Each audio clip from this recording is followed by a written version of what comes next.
Okay, today we're looking at Demi Lovato's album Advertisement, and we start with the song. The cross before me, the world behind. The cross before me, the world behind me. The cross before me, the world behind me. No turning back, no turning back.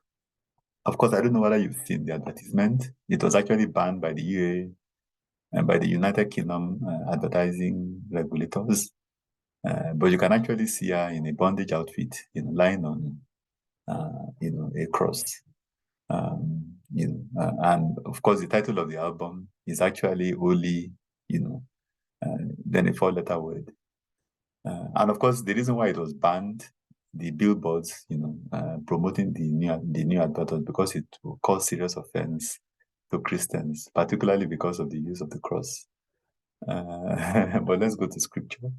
1 Corinthians chapter 1, verse 18. For the message of the cross is foolishness to those who are perishing, but to those of us who are being saved, it is the power of God. Let me just make a comment about the UK regulators. I don't know whether it's an overreach, but this is not the first time that you are going to see a lot of these kinds of things directed at the Christian faith. I know for some of the other religions, if you try this, in fact, you will pay for it even with your life.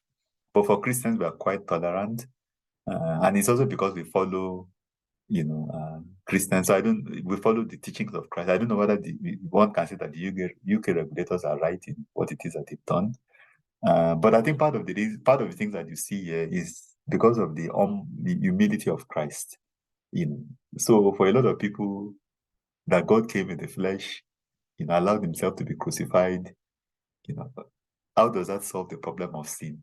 So if you look at it from that kind of a rational angle, you might not really understand, and that's why it's referred to as foolishness for those that perish. That's why people can afford to play all kinds of games with the cross. But like I said, believers and Christians are quite tolerant. But for those of us that are saved, this is actually the power of God. This is the way God intended salvation to be. And so maybe this is also another, opportunity for people to make these kinds of reflection.